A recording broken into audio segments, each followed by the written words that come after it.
Hello, everyone. Okay, so welcome to week 4. Three, four. I don't know. It's weird because we started on a Friday, so like that can't count as a week, right? Anyway, welcome. Okay, so over the weekend, sorry, I'm looking at my calendar. Over the weekend, you guys had to do your descriptive essays. They were due this past Friday. If you haven't done them, please send it to me. Nobody wants a 0.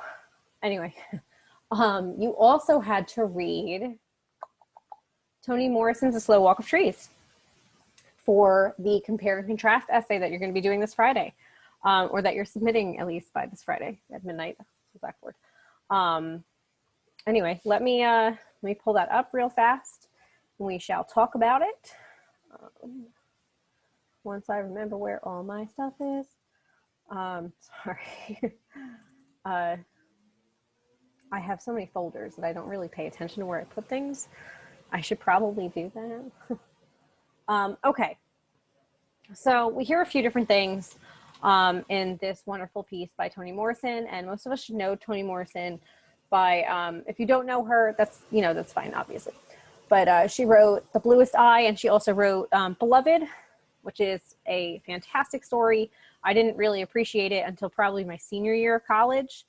I had to read it my freshman year, and I thought that it was like, I read half of it, for being honest.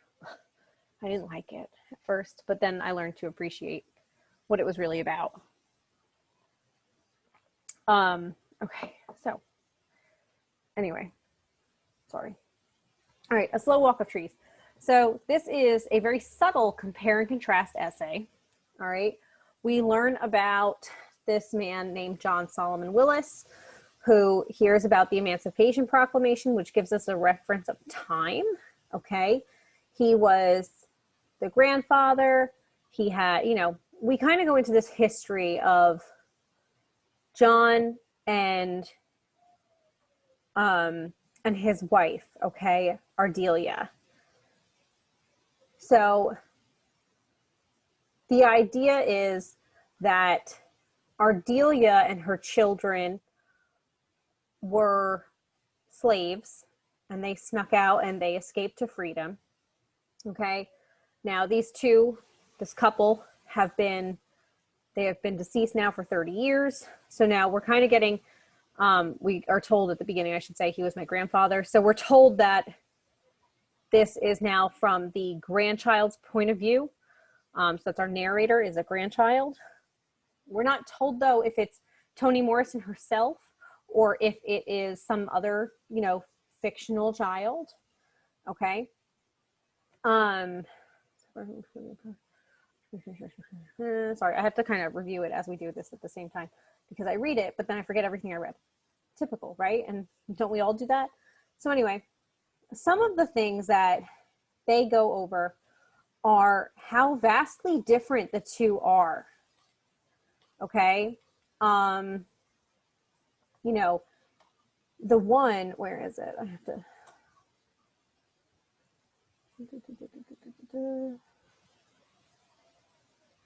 Shoot, now where is it?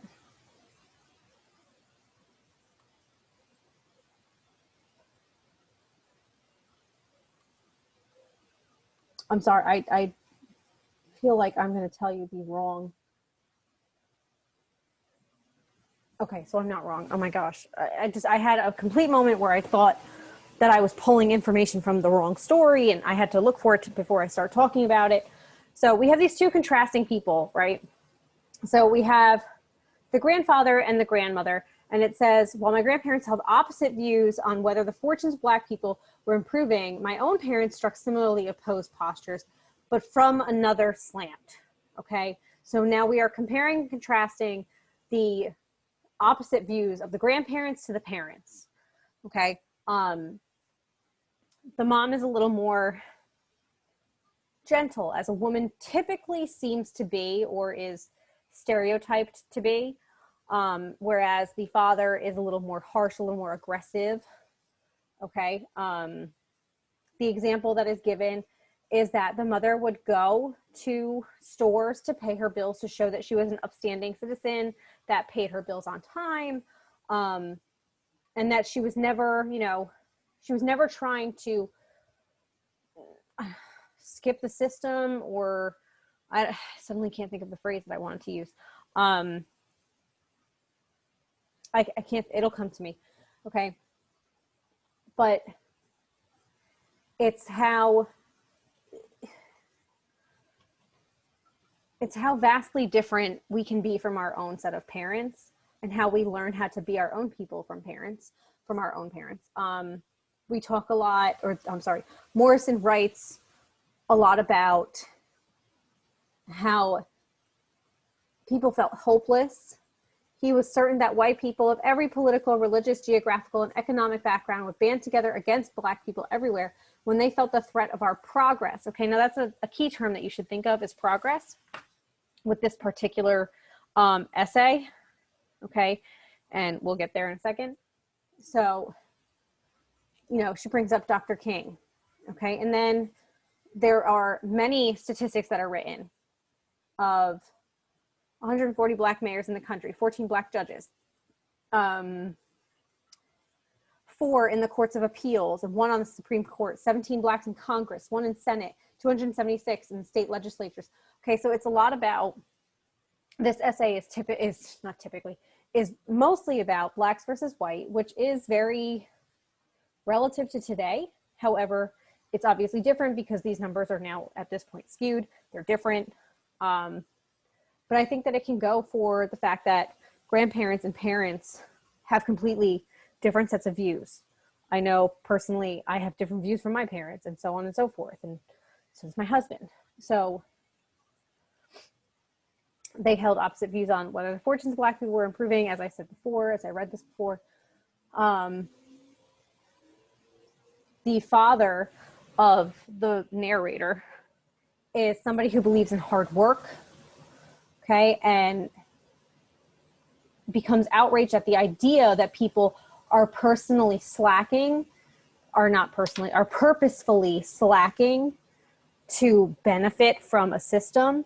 But we can tell that this father takes a lot of pride in his work, and he passes that down. Where else are we? So I grew up in a basically racist household with more than a child's share of contempt for white people. For each white friend I acquired who made a small crack in that contempt, there was another who repaired it. Okay, so for the narrator saying that when she came across, or he came across, a person that tried to break down her or his sense of morality or sense of Blackness, there was another white person who was there to help build it back up. So essentially saying that not every person is out to get you. Not everybody is out to, you know, hurt you. So racial vertigo can be cured by taking what one needs from one's ancestors. So a lot of it, you know,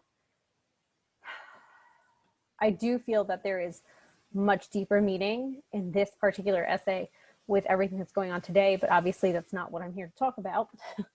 Okay, so I want you to think of what she is comparing and contrasting. So we have that idea of progress. And then she says, I gotta find it. Repetition. There it is.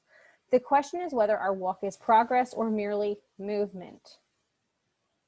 Okay, so let me pull up the whiteboard real fast.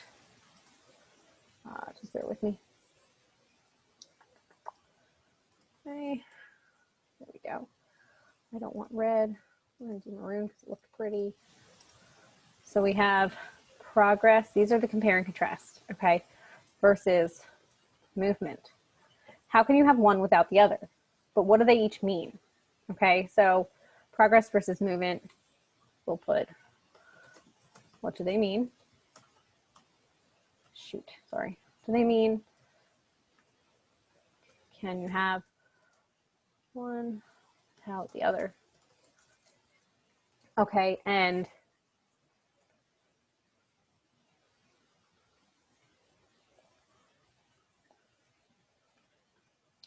how do they work together and against one another?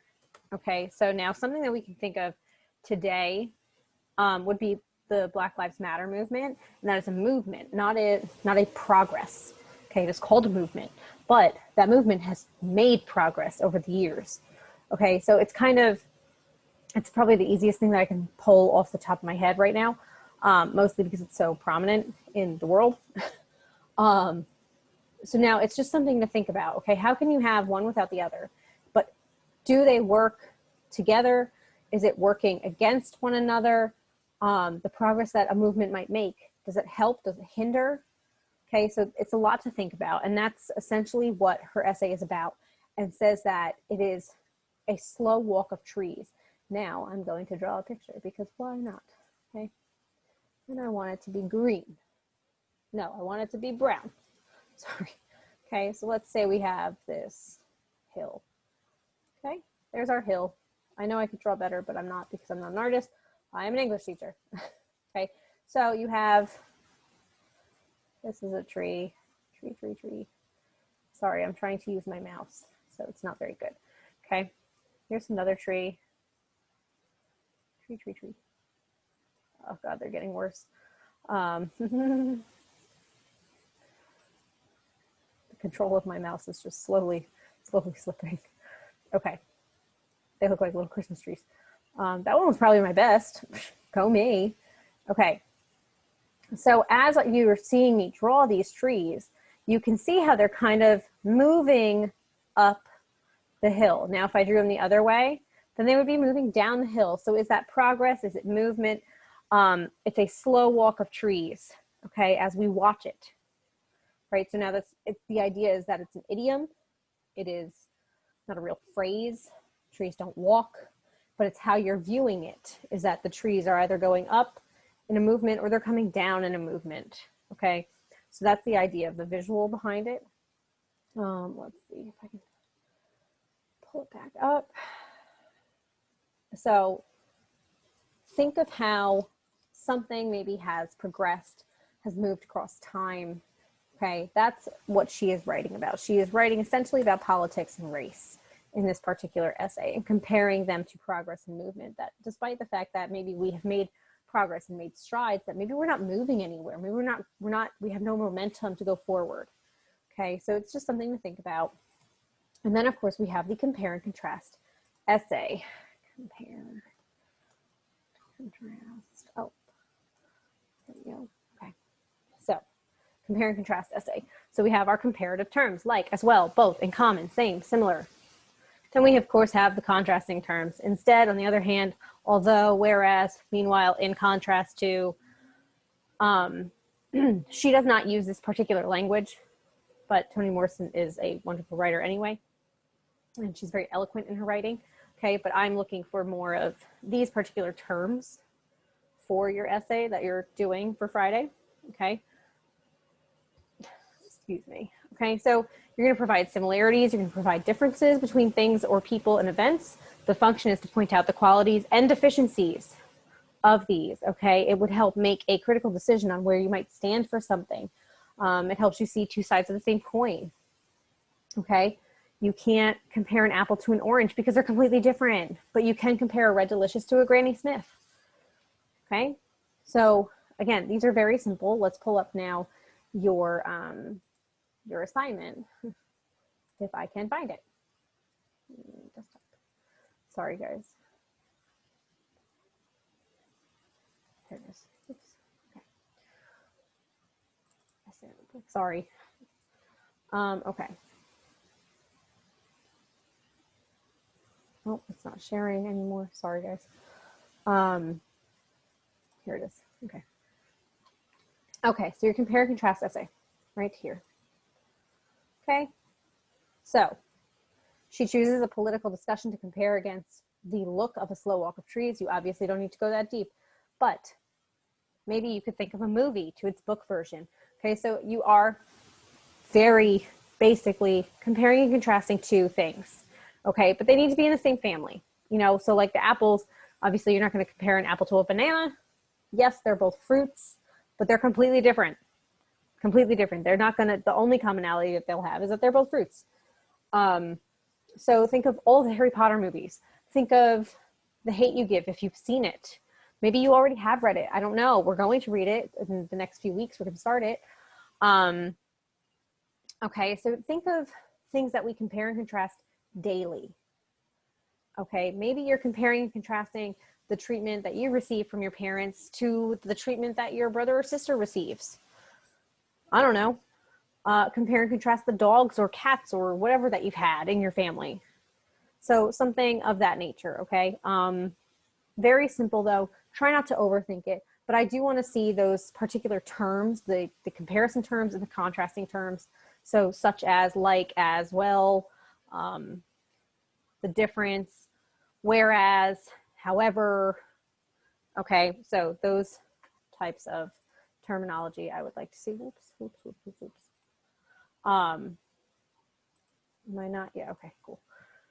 And that's really, oh shit, what am I doing? Sorry, guys. Okay, so that is due Friday by midnight. I also promise again to get your descriptive essays done by Wednesday. I'm trying to get into a groove. It's not really working out too well with when to do my homework, which is really just grading your homework. So I will be doing my best. I'm going to try to figure something better out for how to grade sooner. Again, please remember to check your emails just in case I'm unable to open one of your essays.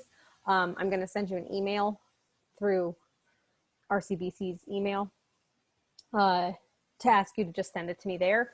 I don't know why Blackboard doesn't always let me open things, or if it's my computer, I'm not really sure, but it doesn't seem to matter. I think that's about it, and I will talk to you guys later. Have a good week. If you have a question, shoot me a message. Bye, guys.